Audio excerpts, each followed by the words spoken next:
Alors, dans ce PowerPoint théorique, on va voir ce qu'est la mémorisation.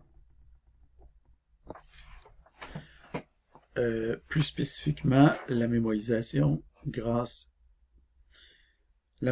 qu'on appelle interne grâce à principalement un dictionnaire.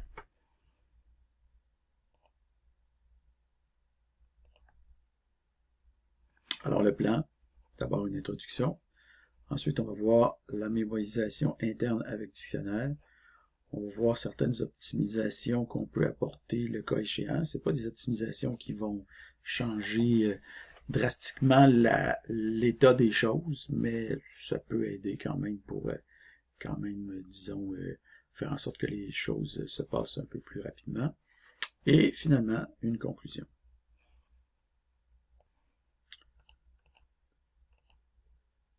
Donc, d'abord, l'introduction. Donc, on se rappelle qu'on a une fonction de Fibonacci qui est définie comme ceci. Donc, si f de n égale 0, si n égale 0, 1 si n égale 1, et f de n-1 plus f de n-2, sinon. Ce qui donne lieu au codage informatique que vous avez ici. OK, donc, si n est égal à 0, on retourne 0. Si n est égal à 1, on retourne 1. Puis sinon, on retourne Fibonacci de n-1, Fibonacci de n-2, qui est le codage direct de ce que vous avez ici. C'est identique. Sauf que malheureusement, cette fonction-là, qui utilise un algorithme naïf, s'exécute en un temps exponentiel. Donc, évidemment, on a vu qu'on peut améliorer les choses en utilisant un codage itératif ou alors en utilisant un codage récursif divisif ou alors un codage récursif terminal, mais on va voir qu'on a une autre technique qu'on peut utiliser pour accélérer le traitement. Ça s'appelle la mémorisation. Donc, on va commencer par observer d'abord c'est quoi le problème de récursif naïf. Donc, le problème de récursif naïf, c'est que pour évaluer la fonction de Fibonacci, il va calculer plusieurs fois la même valeur de Fibonacci, sans se rappeler qu'il a déjà effectué ce calcul-là auparavant. Par exemple, si on veut calculer Fibonacci de 6, Fibonacci de 6, qu'est-ce qu'il va faire récursivement? Il va dire, Fibonacci de 6, c'est Fibonacci de 5 plus Fibonacci de 4. Mais quand il va appeler Fibonacci de 5, qu'est-ce qu'il va faire? Fibonacci de 5 va dire, Fibonacci de 5, c'est Fibonacci de 4 plus Fibonacci de 3. Donc, on voit que en calculant Fibonacci de 6, on va calculer Fibonacci de 5, Fibonacci de 4, mais Fibonacci de 5 va demander, lui, de calculer Fibonacci de 4 plus Fibonacci de 3. Donc, Fibonacci de 4, on va le calculer 2 fois. Puis après ça, quand on va demander de calculer Fibonacci de 4, Fibonacci de 4 va demander de calculer Fibonacci de 3 plus Fibonacci de 2, puis Fibonacci de 4 est là 2 fois. Donc, Fibonacci de 3 va être calculé 3 fois. Et ainsi de suite, on va voir que Fibonacci de 2 va être calculé 5 fois, etc. Donc, en somme, quand on calcule la fonction de Fibonacci, ça c'est l'arbre des appels récursifs. On voit que pour calculer Fibonacci de 6, il faut calculer Fibonacci de 4 et calculer Fibonacci de 5. Pour calculer Fibonacci de 4, il faut calculer Fibonacci de 3, calculer Fibonacci de 2. Calculer Fibonacci de 3, il faut calculer Fibonacci de 2, calculer Fibonacci de 1, et etc. ici. Donc, on voit que pour calculer Fibonacci de 6, Fibonacci de 4, il faut calculer 2 fois. Fibonacci de 3, il faut calculer 1, 2, 3 fois. Fibonacci de 2, il faut calculer 1, 2, 3, 4, 5 fois. Okay. Donc, il faut calculer plusieurs fois la même valeur pour calculer Fibonacci de 6. C'est ça le problème de la fonction récursive, c'est qu'elle calcule plusieurs fois la même valeur de Fibonacci. Donc, est-ce qu'il n'y aurait pas moyen de modifier l'algorithme pour faire en sorte qu'on n'ait pas besoin de calculer plusieurs fois les mêmes valeurs? Donc, pour faire ça, il suffirait, d'une certaine façon, de mémoriser quelque part, on va dire dans un cache, de mémoriser les valeurs des calculs qui ont déjà été effectués. Puis après ça, chaque fois qu'on a besoin de calculer un nouveau nombre de Fibonacci, on commence par regarder, est-ce que ce nombre-là n'a pas déjà été calculé auparavant? Si oui, on prend la valeur qui est dans le cache, puis on n'a pas besoin de la calculer parce qu'elle est déjà dans le cache. Sinon, on calcule la nouvelle valeur, puis après ça, on la met dans le cache.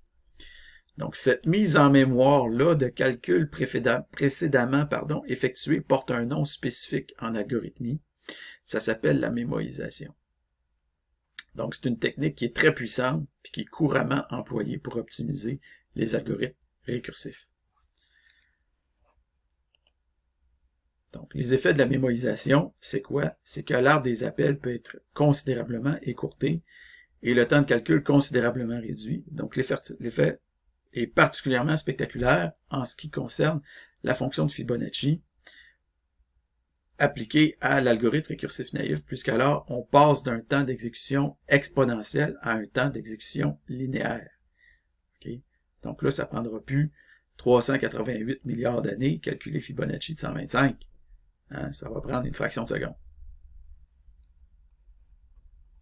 Donc ici, on voit ce qui se passe.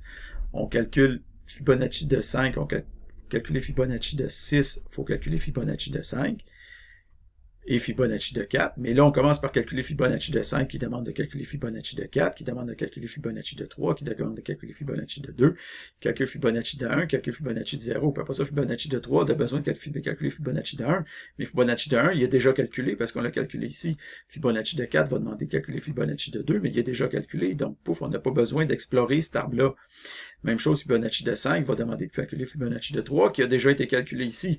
Donc, quand on va demander de calculer Fibonacci de 3, on va aller le chercher dans le cache. On n'aura pas besoin de calculer tous ces termes qu'on a ici. Même chose pour Fibonacci de 4. Donc, on voit que ça donne un arbre qui est de profondeur proportionnelle au nombre de valeurs à calculer. OK, donc Fibonacci de 6, 1, 2, 3, 4, 5, 6, 7, 8, 9, 10, 11. On a 11 nœuds à évaluer. Pour Fibonacci de 6, pour Fibonacci de 7, on aurait 13. Puis pour Fibonacci de 8, on aurait 15.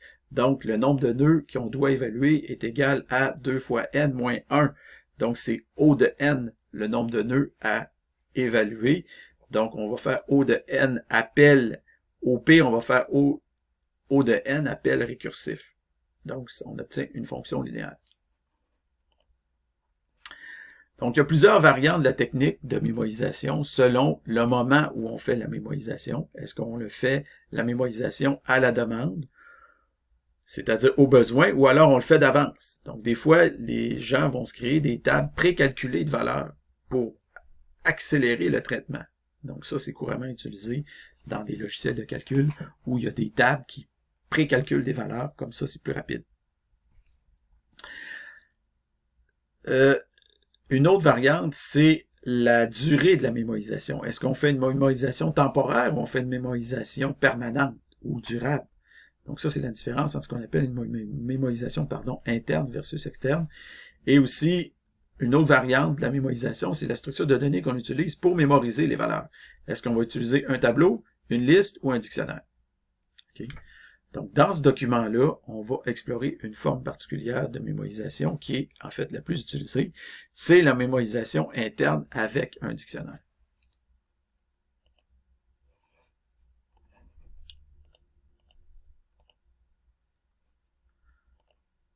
Donc, on va voir comment on peut transformer dans cette section-là notre algorithme récursif naïf en un algorithme récursif mémorisé. Donc, depuis la version 7 de C#, qui date de 2017, on peut coder des fonctions dans des fonctions, ce qu'on appelle des fonctions locales ou imbriquées. En anglais, on dit nested function. Donc, on va adopter cette approche-là ici, parce qu'elle permet un plus grand respect des principes d'encapsulation. Donc, notez au passage que si vous pensez que C# a inventé la 8e merveille du monde en 2017, il était déjà possible de définir des fonctions dans dans un langage que j'ai appris quand j'étais jeune, qui s'appelait le Pascal, et qui date de 1968. Et en fait, c'était même possible de le faire dans le langage, l'ancêtre de ces langages-là, qui s'appelait Algol, qui a été conçu en 1960. Donc, C# n'a pas révolutionné la baraque avec ça. OK? Petite parenthèse. Mais notez que ces fonctions imbriquées-là n'existent toujours pas dans un langage comme le Java.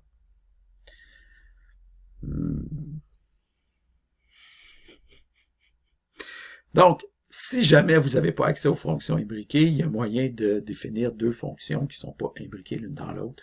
C'est pour ça que ça n'existe pas en Java, que ça n'existe pas en C, puis que ça n'existe pas en C++ non plus.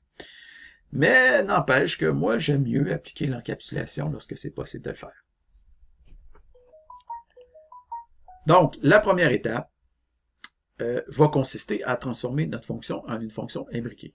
Donc ici, on voit qu'on a notre fonction Fibonacci récursive. Donc si n égale 0, return 0, on transforme notre fonction Fibonacci en une fonction interne, big integer fib. Donc cette fonction-là est rendue une fonction interne. Et qu'est-ce que fait la fonction externe? Elle fait juste appeler la fonction interne. Donc return fib, puis fib est défini ici. OK? Donc, c'est pas vraiment compliqué. Donc on fait juste internaliser notre fonction récursive à l'intérieur de notre fonction externe. Deuxième étape, on va inclure un cache avec un mécanisme de rappel. Okay. Donc ici, qu'est-ce qu'on fait? C'est que notre fameuse ici fonction de Fibonacci, donc on a toujours ici notre return fib avec notre fonction interne Fibonacci, sauf que là, ce qu'on va faire, c'est qu'on va, au lieu de retourner immédiatement le calcul de nos fonctions de Fibonacci, on va regarder si, par hasard, on ne l'aurait pas mémorisé avant. Donc, au lieu de faire return fib i-1 plus fib i-2, on va faire return mem i-1 plus mem i-2, où est-ce qu'on va voir si on n'a pas déjà mémorisé notre valeur. Et on va aussi avoir besoin d'un cache pour stocker nos valeurs. Donc, notre cache, ça va être un nouveau dictionnaire qui, pour chaque valeur entière, il faut pouvoir stocker la valeur Fibonacci correspondante. Okay. Ensuite de ça, on va voir quel est le mécanisme de mémorisation. Donc, le mécanisme de mémorisation fonctionne comme vous voyez ici. Donc, pour aller chercher même int i, donc int i, ça pourrait être int n, donc la valeur de Fibonacci de n, on commence par regarder si la valeur elle est déjà dans le cache.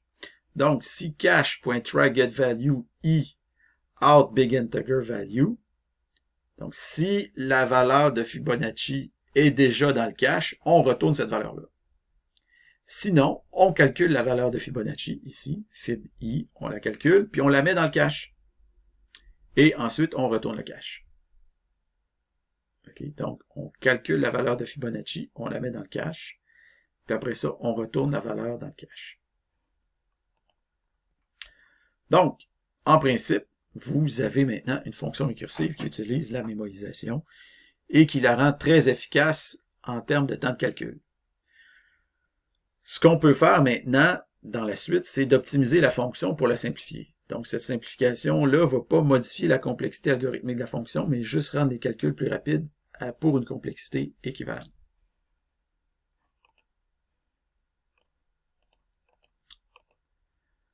Donc, allons-y du côté de l'optimisation. Donc, une première chose qu'on peut faire, c'est d'appeler directement, en réalité, le mécanisme de mémorisation au lieu d'appeler la fonction locale. Donc, ce mécanisme-là va se charger d'appeler la fonction Fibonacci au besoin. Donc, on voit ici qu'au lieu de retourner fib de n, ici, on retourne mem de n. Donc, on retourne la valeur mémorisée, mais évidemment, vu qu'elle n'est pas déjà mémorisée, comme on a vu précédemment, automatiquement, même si la valeur n'existe pas dans le cache, elle va calculer la valeur et elle va le mettre dans le cache. Donc, on peut immédiatement appeler même si on veut. L'étape suivante, c'est que ici, dans notre fonction principale, on a nos deux valeurs, if, on fait nos vérifications dans fib. Au lieu de faire nos vérifications dans fib, on peut faire les vérifications dans la fonction même directement. Donc, directement dans la fonction même, on vérifie si i égale 0, on retourne 0. Si i est égal à 1, on retourne 1. Sinon, on valide. Est-ce que c'est dans le cache? Si oui, on retourne la valeur. Si non, on calcule la valeur, on la met dans le cache, puis on retourne la valeur du cache. Donc, rendu là, qu'est-ce qu'on peut faire? On peut carrément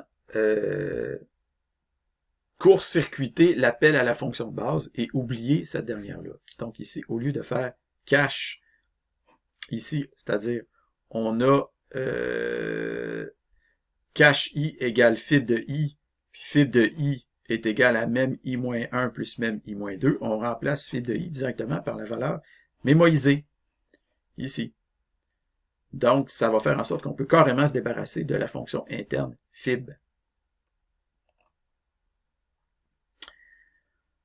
Ensuite de ça, donc là, on se retrouve avec la fonction qu'on a ici. Donc, on appelle directement mem. On n'a plus la fonction fib interne, on a juste la fonction mem de mémorisation. Une chose qu'on peut faire maintenant, c'est prendre les valeurs ici qu'on valide à l'intérieur de mem, puis carrément les mettre directement dans le cache au départ. Donc ici, on a notre dictionnaire, puis ces valeurs-là, plutôt que de les faire des tests pour vérifier si i est égal à 0, etc., on peut carrément mettre la valeur dans le cache en partant. Donc, c'est ce qu'on fait ici. On met directement la valeur dans le cache. Ensuite de ça, une dernière chose qu'on peut faire, c'est de combiner l'affectation avec le retour, ce qui va économiser une indexation dans le dictionnaire. Donc, au lieu de faire cache i égale même i-1 plus même i-2, return cache i, on peut faire return cache i égale même i-1 plus même i-2. Mais peut-être que vous vous sentez un peu mal à l'aise avec cette option-là, donc on va y aller d'une autre façon. On peut aussi décomposer le truc de la façon suivante. Donc, valeur égale même i-1 plus même i-2, cache i égale valeur et return valeur.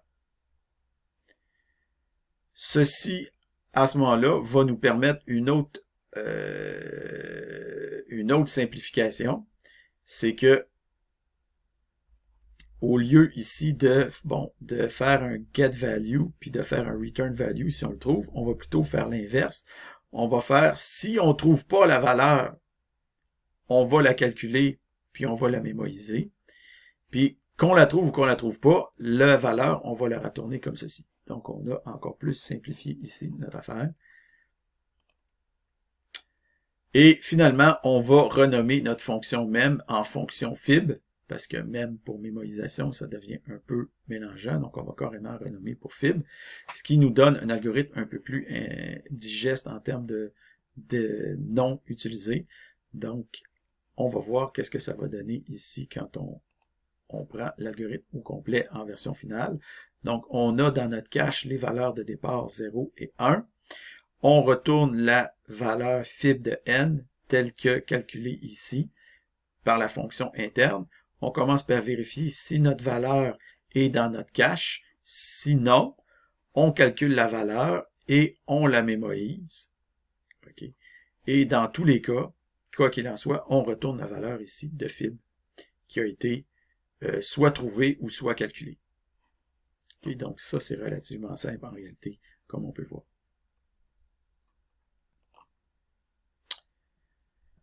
Donc, peut-être une chose que j'ai oublié de mentionner. Donc, on pourrait rendre la structure ici encore un peu plus rapide en utilisant un array au lieu d'un dictionnaire en guise de cache. Mais ça, on le laisse en exercice.